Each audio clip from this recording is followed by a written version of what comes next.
Welcome to Public Affairs Roundtable, a discussion of current events in the nation and around the world and how they affect the people of Indiana. Here's your moderator, Larry Lough. It surely has not been easy these past few months being a Republican in Washington, D.C., a Reagan Republican at that. First, the Democrats in November reasserted themselves in the Senate, increased their numbers in the House. Since then, the development of the Iran arms deal has put new and different kinds of pressures on the administration of Ronald Reagan. We'll talk about these and other subjects today with our guest. He is Congressman Dan Burton from Indiana's 6th District, a member of the Foreign Affairs Committee and a ranking Republican of the African Subcommittee, as well as a member of the Subcommittee on Nuclear Negotiations. Also with us today is John Rouse, producer of Public Affairs Roundtable, who will be questioning Congressman Burton. Has the mood in Washington changed since the election in November, Dan? Oh, it certainly has. The opposition party, the Democrats, control both the House and Senate, and they're like a racehorse. They have that bit in their teeth, and the Iran-Contra Affair has given them a little extra momentum. So the administration is going to have a difficult time getting the things they want accomplished in the next 2 years. And being a member of the minority in either the House or Senate isn't going to be very, very nice.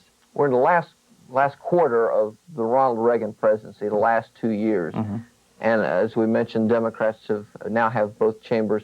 Is Ronald Reagan hampered by the fact that he is on his way out and that Republicans are beginning to posture themselves for the 1988 presidential election? Oh, I don't think there's any question about that. And he's going to have a very difficult time with his legislative package for a number of reasons. He's in the last 2 years of his administration.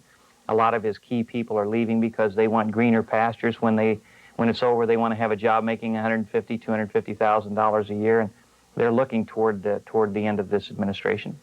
And then we've got the Iran-Contra Affair, which the opposition party sees as a real springboard to the presidency in 1988, and they're going to milk that for everything they can. So he's going to have a very difficult time.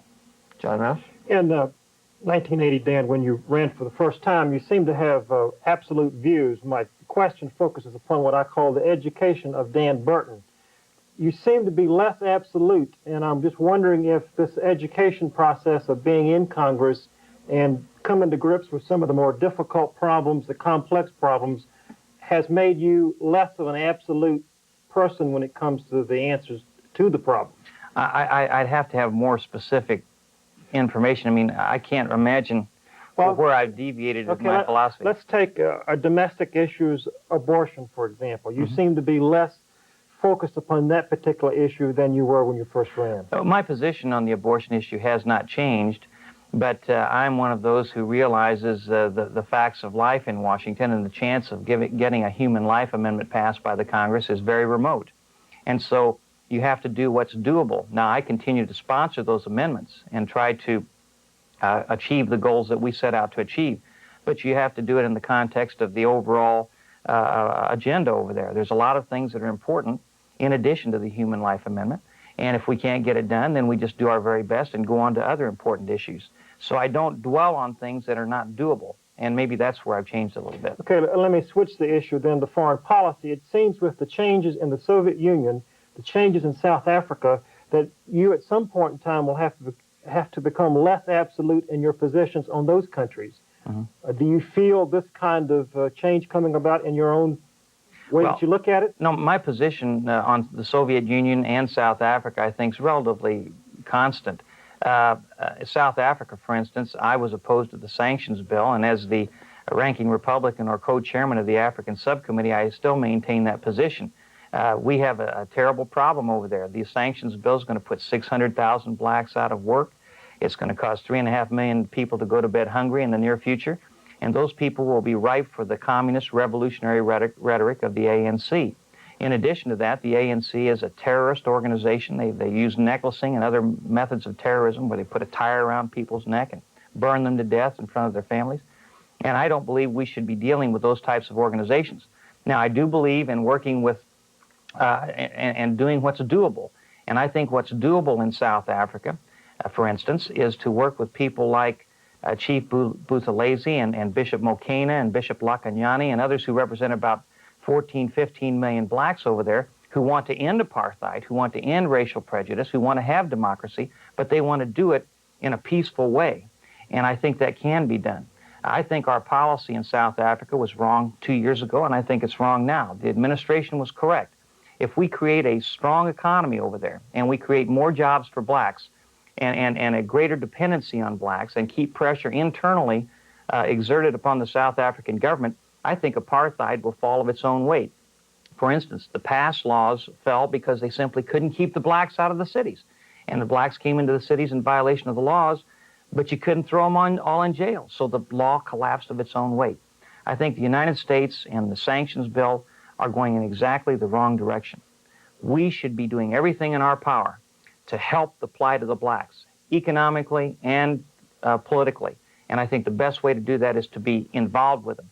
To cut and run as we did with the sanctions bill, I think throws them to the wolves, creates unemployment, and they become cannon fodder for a violent revolution. To follow up John's question, you served in the Indiana legislature before you went to Congress in '83. You were in both the House and the Senate at different times. And certainly you learned the art of compromise. Even if you take a position in a campaign, you learn to compromise.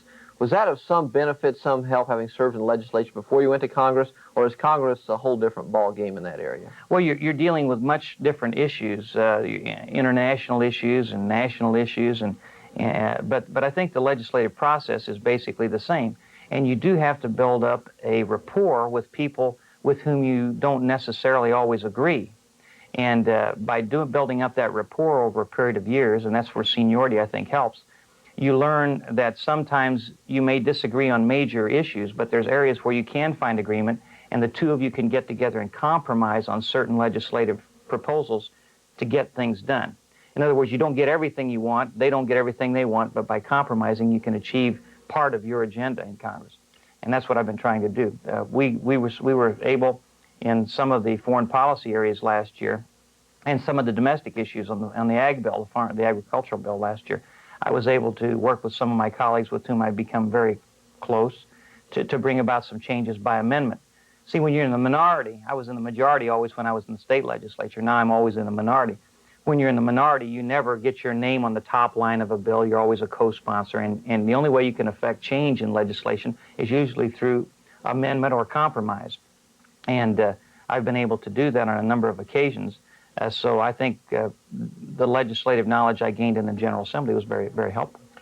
Since you take some pride in being a person who has definitive views about things, it seems to me, and the phrase I use, is that many politicians who go to Washington have indeed become consumer service representatives. In other words, the role has been reversed. The bureaucrats make the policy, and then the politicians interpret the policy to the people, and then you fight for other kinds of issues like social security benefits and that kind of thing. Has the Congress become too placid in a sense in terms of advocating particular policies that will perhaps solve particular problems? Well, the problem I see with Congress is that we always have our ear to the ground trying to test polls and find out what people want. And politicians or statesmen or politicians in Washington, I think traditionally do what's politically expedient. Right now, for instance, in the area of the budget and spending, we all know that you have to cut spending. We all know that to meet Graham-Rudman targets, we're going to have to cut a lot of money out of the spending proposals this year to reach the $108 billion targets, the Graham-Rudman mandates. But a lot of my colleagues, most of my colleagues on both sides of the aisle, say, well, we can't cut this program because if we do, it's going to hurt us with our constituents. And we can't cut this program because it's too popular. And so you keep biting off more and more, and before you know it, you can't make any meaningful reductions in spending. And we ought to come to grips with the overall problem of the deficit and say, look, we're going to cut this much out this year, and we're going to cut these programs at least this percentage and let the chips fall where they may, because in the long run, if we don't cut spending, we're going to have hyperinflation, and everybody's going to be in real trouble. But my colleagues don't want to do that. Let me give you an example. Last week, we had the clean water bill. Well, the administration said we need $6 billion to help clean up the waterways of America. That's a giant step in the right direction. Well, Congress had a lot of pork barrel projects they wanted to put in there to buy votes back home, to make the people back home say, hey, he's doing a good job for me. And so they advocated a $20 billion bill, $14 billion more, at a time when we're trying to cut spending.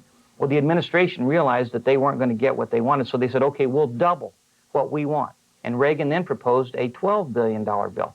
Well, Congress was recalcitrant. They didn't want to cut their political base. They wanted those pork barrel projects. So they stuck to their guns. They passed a $20 billion pork barrel clean water bill, excessive spending, and then they overrode the president's veto. And I think that was fiscally irresponsible. I mean, I'm for clean water, very much for clean water. I'm for clean air. I'm for a clean environment. But I think you have to be responsible while you're going after these objectives. And I was the only Republican, only congressman from Indiana that voted against a clean water bill. And I think it was a fiscally irresponsible bill, and it went way too far. Is that why Graham Rudman perhaps is a little unrealistic in its concept? I think from a political standpoint and knowing the realities in Washington, I think Graham Rudman is in its death throes right now. Last year, we supposedly met the $154 billion Graham Rudman target, but that included all kinds of smoke and mirrors. We were supposed to sell off some federal government lands. We were supposed to sell off Conrail. We were supposed to do other things, and none of that's taken place, and yet that was in the equation that reached the $154 billion target last year. We didn't meet that target. The deficit was higher than that. And now this year we have to go to a $108 billion target, and I think unless we really put pressure on congressmen and elect statesmen over there who are going to say, look, we've got to preserve this system of ours, and that means getting the budget in balance or under control, we're going to have big trouble with inflation. But so many people perceive that it's a priority decision between the clean water bill and having clean water and sewage and so forth, and also Star Wars. And when it comes to people's livelihood now, it seems that the more important thing would be clean water, as opposed to some abstract vision of Star Wars.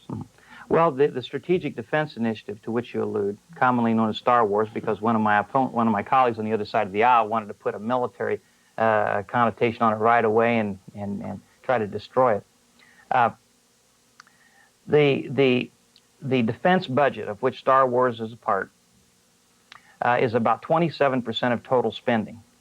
In 1963 and 64, military spending was 48.8% of the budget. Now it's 27% of the budget. Social programs at that time were 24.8% of the budget, and now they're about 54% of the budget. Now, I'm not just talking about dollars. I'm talking about as a percentage of the budget. Social welfare programs, domestic programs, have gone from less than a quarter of the budget to well more than half of the budget. And defense has gone from almost half down to almost a quarter.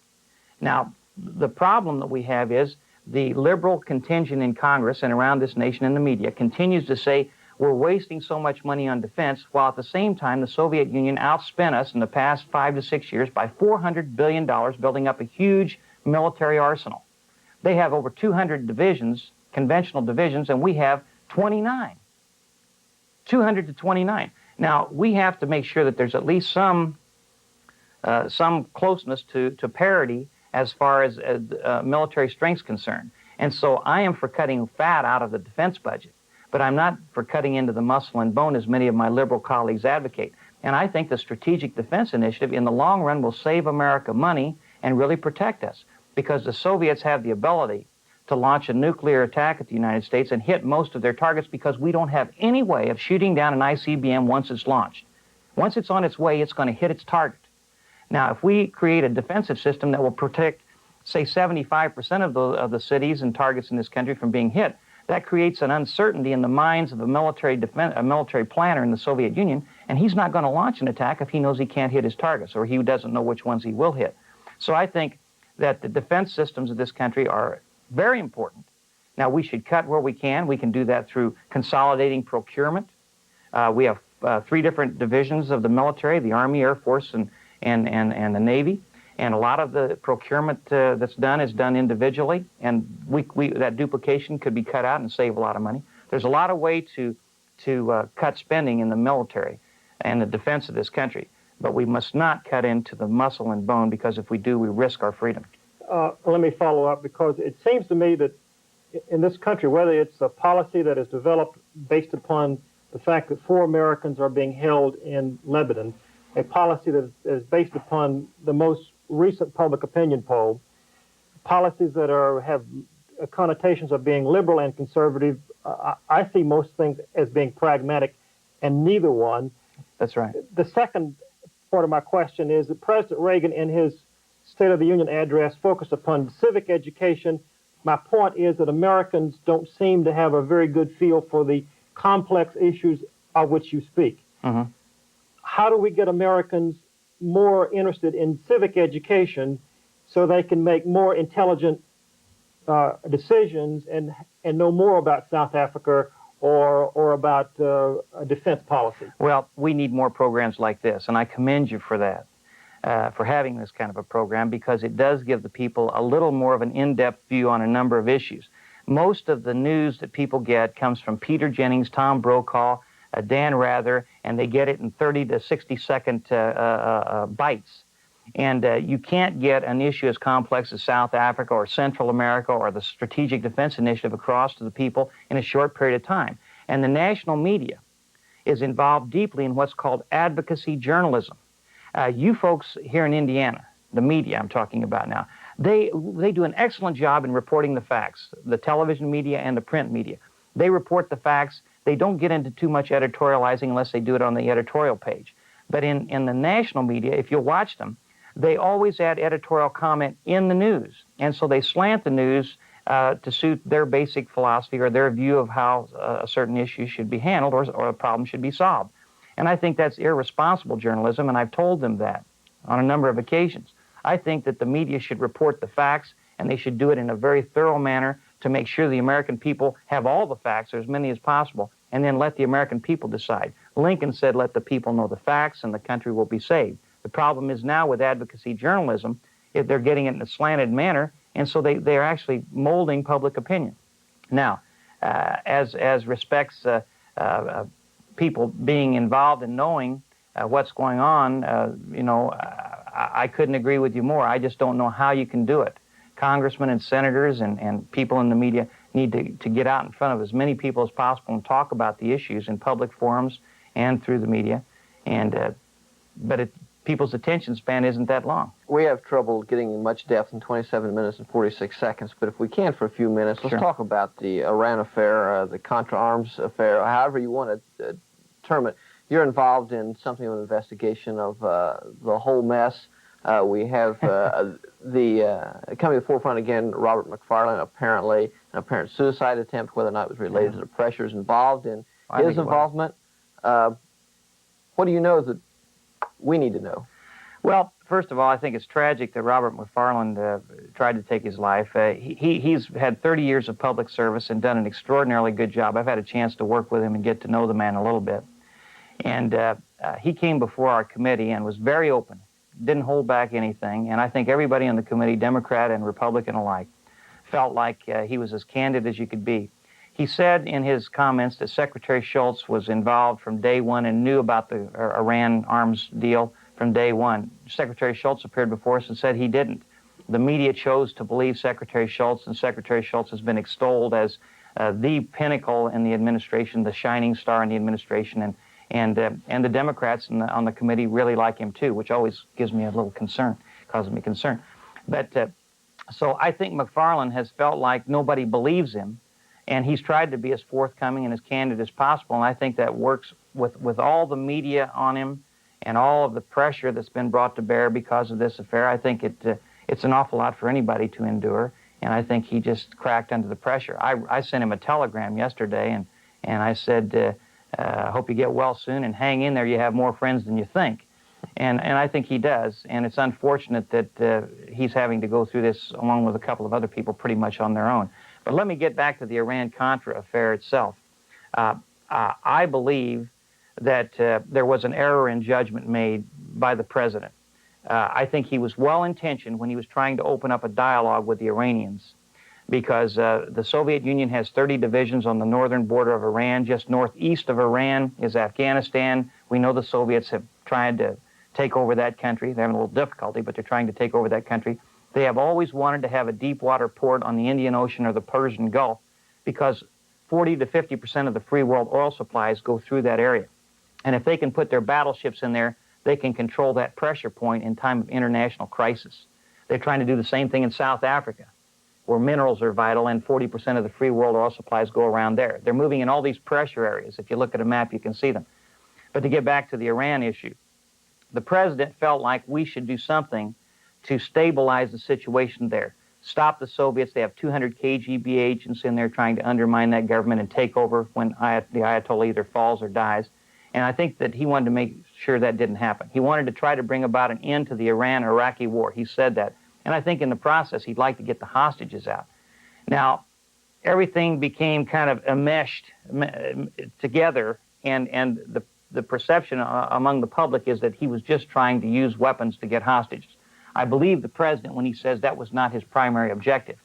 But I do believe it was a mistake in judgment to give Iran weapons when we know that they were involved in other terrorist activity in that area, and I believe they were involved in the bombing of our embassy over there and killing the Marines that were stationed there in Beirut. So I would never have condoned, and I don't condone now, the selling of weapons. But I think the president's objective was nobly motivated, but I think he made an error in judgment. Now, as far as him being involved in wrongdoing, I do not believe the president was aware of possible funds from the Iran arms sale going to the Contras in Central America. I don't believe the president would ever advocate breaking the law. I've talked to him a number of times at WIPB meetings about things like this. I don't believe he would ever tolerate breaking the law, but he may have said to his subordinates, we've got to do something to help the Contras. There's an 18 to 20 month hiatus down there. Congress won't let us give the freedom fighters in Central America military equipment. So somehow we've got to do it within the framework of the law. And people like Ollie North and Admiral Poindexter may have seen that as a green light to do whatever was necessary to help them. And I think that's where the problem arose. Dan, isn't this simply another example of how foreign policy is so fragmented? For the last 20 years, foreign policy has not stopped at the water's edge. Everybody's getting into it. You have 535 secretaries of state. Oh, that's right. When are we going to come in this country that we don't have the luxury of squabbling back and forth about liberals and conservatives and come up with a decent foreign policy? Well, you see, the problem is this administration, I think, adopted a fairly coherent foreign policy at the outset, and it's in President Reagan's first term. But the more liberal contingent in Congress didn't agree with the agenda of the administration, and so they were at war with them on a number of issues throughout this first 4 years and now into the second 4 years. And what we need to do is make sure that the legislative branch realizes that foreign policy is supposed to be set by whomever is in the White House. We might criticize them, but we should stand behind that administration until the electorate says, okay, we're going to throw the rascal out because he did such a lousy job. And unfortunately, what's happened is you're right on the button. There are 535 secretaries of state in the Congress that all think that they know better what should be done.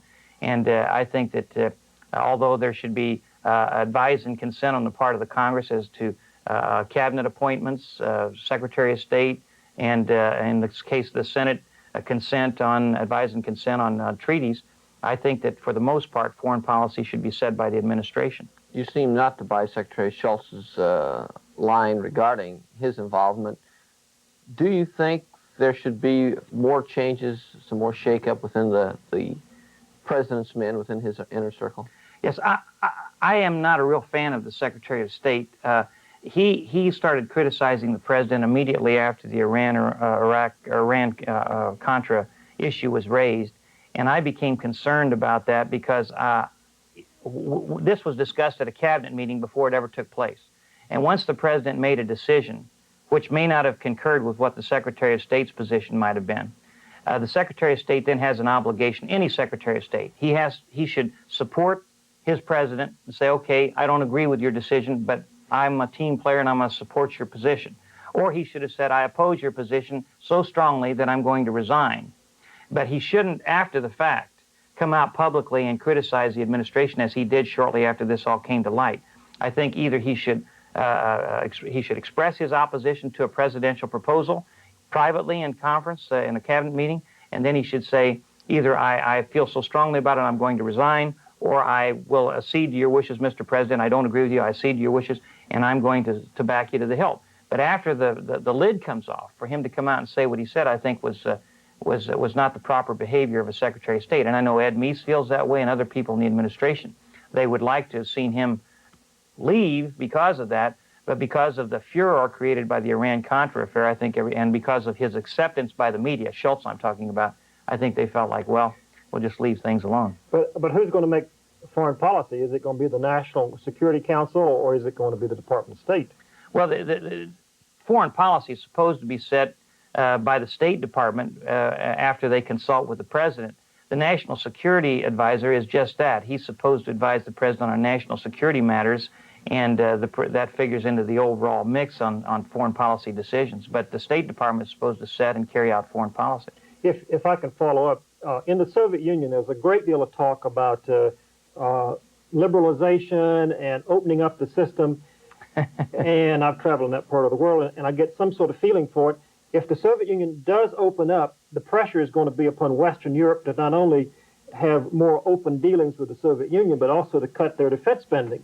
And that's going to create a real problem for, again, an absolute kind of foreign policy. Do you have any feelings about that kind of thinking? I think Gorbachev is a master at dealing with the media and public relations. And he's doing things now which the media's picking up on and saying, you know, this guy's different. He's a different breed of cat. He's trying to liberalize things in the Soviet Union. He's releasing some dissidents, and maybe things are going to get better, and the Cold War is going to soften. And all the while he's doing that, he's building up his military as fast as he can, and he's really not changing the basic policies of the Soviet Union. On the surface, it looks as though he is, but he really isn't. And we should look at the Soviet Union, and unless there's a real substantial change, which I fully don't expect to ever happen, then we should deal with them as we have in the past from a position of strength. The Politburo is a very small clique of men. When one of them dies, you know, there's what, 10 or 12 in the Politburo, I think, 10 now. And when one of them dies, the other 9 pick his successor, and they always pick a clone of the man who died. So there's a continuity in policy and a continuity in power that we don't have. In a democracy, we change every 4 years or every 6 years, depending upon the system. And over there, they don't. They may change their mode of operation, but they really don't change their objectives. And I use as a case in point Southern Africa, where they sent $80 million in there to help the communists, Angola, where they sent $2 billion in, Mozambique, where they sent $1 billion in, and Central America, where they sent 25,000 tons in last year. We're out of time. We can pursue this. This is the same Dan Burton we always knew, isn't it? Our guest today has been Congressman Dan Burton from Indiana's 6th District. Thank you, Congressman, for coming with us. Also with John Rouse. Thank you for your participation. I'm Larry Lough. Thank you for joining us.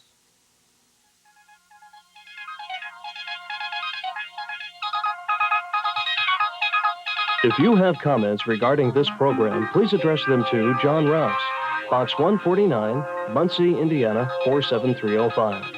The producer for Public Affairs Roundtable is John Rouse. Associate producers are Cecil Bohannon and Bill Mosier. This program is a production of University Media Services, the Department of Political Science, and radio and television stations on the campus of Ball State University in Muncie, Indiana.